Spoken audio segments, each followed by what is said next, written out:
I mean, all right, we've all been there. You went to the salon, you thought you asked for something, you came out with something different, right? Okay, so today we're going to talk about how to have the best salon experience, your responsibilities and your stylist responsibilities, and things that they may want to tell you, but they just don't. So, hey, I'm Tammy. Welcome if you are new here, and if you are a returner, hi guys. All right, so we're going to jump right on in, okay?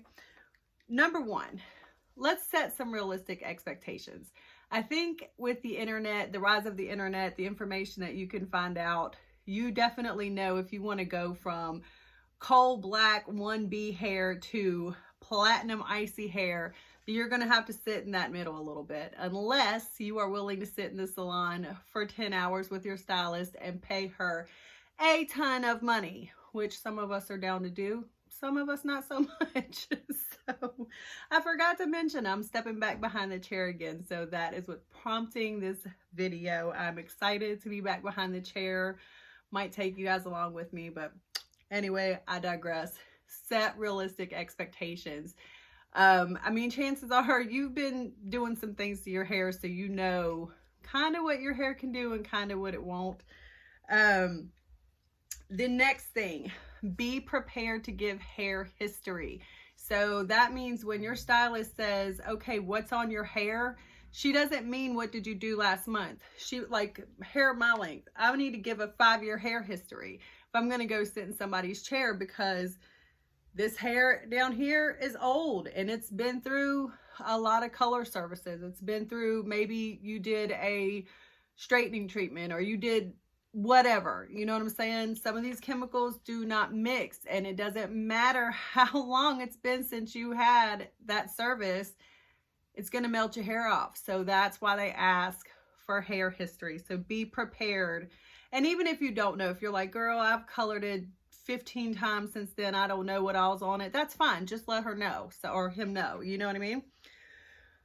The next thing, be willing to listen to the advice of your stylist. They're not trying to talk you out of having fun, I promise you. But if your stylist is saying, hey, I don't think your hair can do that, or it's going to really compromise your hair if we do that, listen to them, because they know what they're talking about. Okay, hopefully. Anyway, be prepared to purchase at-home products. So we always looked at it like this. You buy a fancy new sports car, you're not going to put 87 gas in it, right? You're going to put the best gas in it, get its oil changed, you're going to do all that.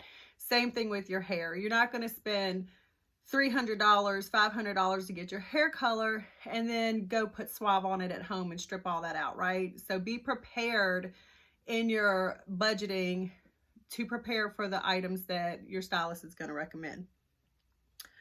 Know the cost and upkeep that you're willing to take on. So I'm going to refer back to, I don't know, a few years back when everybody wanted icy platinum blonde hair so they could put the pinks and the purples and the blues in it and all that kind of stuff, right? That is a major upkeep. The farther away you go from your natural hair, the more it's going to cost to keep that up.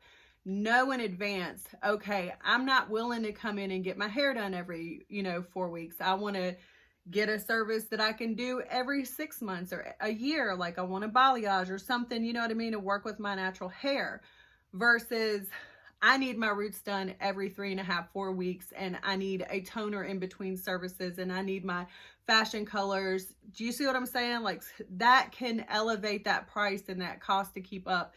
Then you're going to need special, treatments to bring it home. You're going to need all that stuff. So just be aware of what you are willing to invest in your hair.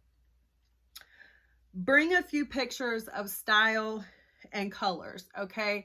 Now listen, I've had clients come in and bring me pictures that didn't even look similar at all. Like they're like, I like this color, and then they'll point to a different color and it's totally different things. Try to bring in about the color that you want. Like it doesn't have to be that style, but just if that's the color that you want. You see what I'm saying? Bring in a couple pictures of haircuts that you like. Let me give you some very good advice. Cover the picture of the model that you are looking at. Cover her face, okay? because if you put something over that model's face, you're really getting a good idea of what the hair looks like and what it's going to look like on you.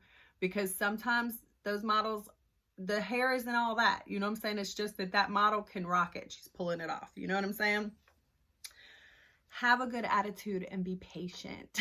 Be patient. If you are looking to make major changes, right? Be patient and listen. This is okay. So let me put it this way. If I go in there and I say I want to be platinum blonde, I'm not going to get platinum blonde and be able to keep my length in one setting. I might be able to get platinum blonde and be a pixie, you know what I'm saying? But be patient and be willing to work through some of those in-between styles. Also, this leads me to the next one. Research your stylist's work. So let's say you've got a great stylist and she's been cutting your hair and your mama's hair and your friend's hair and everybody's hair, and she's a fantastic hair cutter, right? But you never see her do color. She doesn't post color, and you want a root smudge, and you want a balayage, and you want micro highlights, and you want a pop of fashion color. You want all this extra stuff, and you're asking someone to do it who isn't comfortable. Feel free to go find a stylist who can do that. You can still get your hair cut at your favorite hair cutters, but you can have a colorist who specializes in what you want. So now we're going to get to something else. And I hope I do this in a lighthearted way, but these are the things that your stylist won't tell you, but I'm going to. Don't ask for discounts or hookups. Let me tell you why. I know it is expensive. Getting your hair done is a luxury. It's not a necessity. It's a straight up luxury. But let me put it to you this way. If someone came to your job and said, hey, work for half your income, stay late, come on the weekends, do all that stuff, you would be like, absolutely not. I'm not working for half of my pay. Your stylist isn't either. She's not going to do that either. So don't put her on the spot. Don't put him or her on the spot and ask for hookups and discounts. Now this one is a little bit different because you've got to know the salon that you're going to. I'm going to say, if at all possible, if you are a mom or a grandma, try not to bring your kids with you to your appointment unless they're getting something done. And the reason why I say this is because, not that we don't love your babies, because we do. You know, you guys know I'm a mom and a grandma. I love my kids, love my grandkids, all that. But here's the thing. If your child is needing your attention, right? And you've got to keep getting up and keep going over, you know, and tending to your baby. Some of these things are really timed, and we can't go over a certain amount of time with these chemicals on your hair. So it could lead to damage to your hair. Also, there's hot tools, chemicals, shears. There's all kinds of things that kids can get into that they could really, really get hurt by. So I say that with that in mind. Now, there are family-friendly salons, and they are like, hey, you know, we're set up for kids. Like, you know, and by all means, go ahead and do that. You know what I mean? Here's the one, and it is a absolute no. And I don't care how well you know your stylist. I don't care if you're best friends from way back. Do not touch our stuff. Don't pick up our brushes, our combs, our shears, our hair dryers. Don't touch it. That is our tools. We have invested a lot of money in them. And are you really willing to pay $1,000 for my shears because you dropped them on the floor? Probably not, okay? Just don't touch our stuff. If you need something tweaked, that's why we're there. Let us do it, okay? And the next one, don't be late. I know some things happen, and sometimes it's traffic and it's whatever, but don't be late, because especially if you are a first or early morning appointment, you're going to set that stylist up to be late all day long, okay? And she's either going to have to shave something off of your time, like maybe you're not getting that blowout, maybe whatever, but just try not to be late. Don't miss your appointment, okay? A lot of stylists get paid on commission, or they booth rent, they do their own thing. If you don't show up, guess what? They don't get paid. So we need to be mindful of that. I will tell you this. I had an appointment that I had to miss for my eyelashes. I called and tipped the girl. I was like, okay, I can't make it, but I wasn't going to have her have nothing all day long. So I tipped her. So that's something that you can do when it comes up. Also, I know some stylists put in a prerequisite that you're going to pay for half your service. And that's because a lot of people do that. A lot of people make an appointment, they don't keep it. It's just really a pain in the booty. You know what I'm saying? Don't be rude.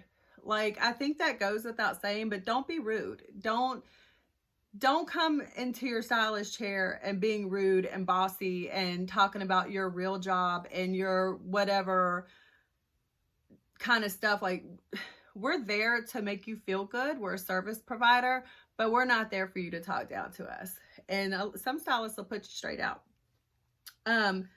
Don't expect miracles. Like I said before, don't come in with box black on your hair and think you're leaving in 2 hours with platinum blonde, and it's not happening. And don't bash your former stylist, because I'm going to tell you something. The stylist world, it's small and we know each other. And so if you come in and sit down and say, my stylist couldn't do this, and my stylist did that, my stylist did that, what do you think you're going to do when you get out of my chair? You're probably going to talk about me too. So don't bash your stylist. If there was something that needed to be fixed, we'll see it. We'll fix it. Okay? Don't come in sick. Just don't come in sick. I have literally, you think you wouldn't have to say that, but I have had people come sit in my chair with the flu, with the fever. Please don't do that. Okay. Don't stare at us, and don't moan while we shampoo your hair. Please. Please. Just shut your eyes and let us do it. Just shut your eyes. Don't look at us. And don't make noise while we're shampooing your hair, because it's really gross, okay? And then the last one. This comes from my cousin. Do not ask me if you should tip me, because I'm going to tell you no, but of course you should tip me. If you like my service, that is a way to say you like my service and you enjoyed your time. Anyway, guys, I love you. I hope I don't get too much slack for this video. Anyway, if you like me, subscribe. Bye. I love you guys.